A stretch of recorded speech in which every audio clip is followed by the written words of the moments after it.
Halo semua, pada video kali ini kita akan membahas bagaimana teknologi virtual reality, VR, dan augmented reality, AR, yang berpotensi besar dalam berbagai industri.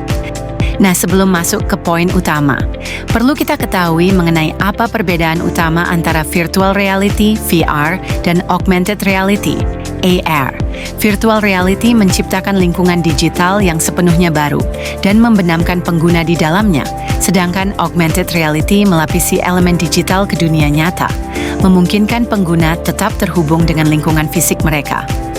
Virtual reality umumnya membutuhkan headset khusus untuk menciptakan pengalaman imersif, sementara augmented reality dapat diakses melalui perangkat seperti smartphone.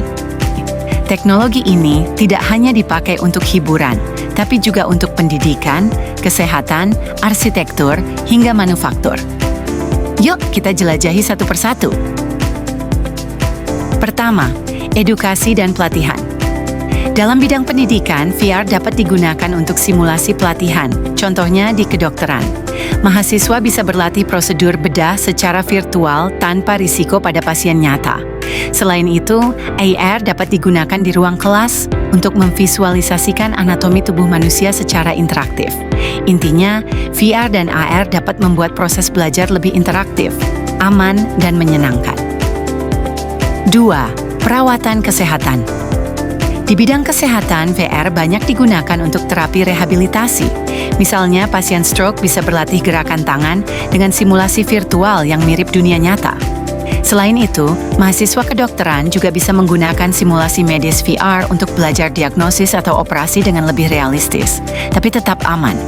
Dengan begitu, virtual reality atau augmented reality dapat membantu meningkatkan kualitas pembelajaran medis sekaligus perawatan pasien.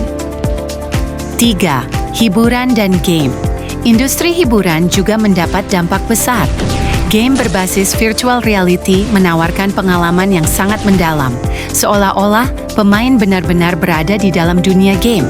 Selain itu, ada juga hiburan imersif seperti konser virtual. Penonton bisa merasakan suasana konser lengkap dengan efek visual dan audio, meskipun hanya dari rumah. Jadi, virtual reality dan augmented reality mengubah cara kita bermain game dan menikmati hiburan. 4. Desain dan arsitektur. Dalam arsitektur, virtual reality bisa digunakan untuk visualisasi proyek. Klien bisa berjalan secara virtual di dalam desain bangunan sebelum konstruksi dimulai. Augmented reality juga mendukung kolaborasi desain, di mana tim yang tersebar di berbagai lokasi bisa bekerja sama secara real-time dengan model 3 dimensi. Teknologi ini membuat proses desain lebih efisien dan sesuai dengan kebutuhan klien. 5. Retail dan e-commerce. Dalam dunia perdagangan, virtual reality memungkinkan pelanggan berbelanja di toko virtual.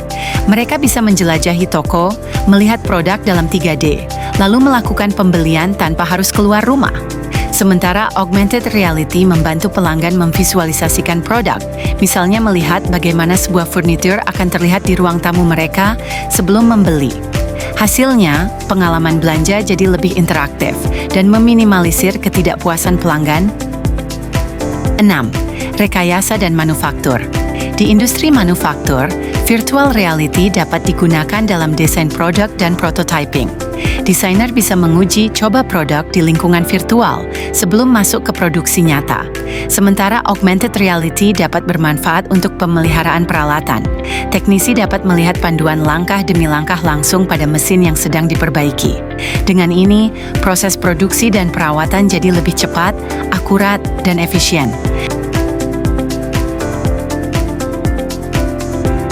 Dari pendidikan hingga manufaktur, virtual reality dan augmented reality menawarkan peluang besar untuk menciptakan pengalaman yang lebih interaktif, efisien, dan aman. Teknologi ini bukan lagi masa depan, tapi sudah mulai hadir dalam kehidupan kita sehari-hari. Terima kasih sudah menonton, semoga bermanfaat, dan sampai jumpa di video berikutnya.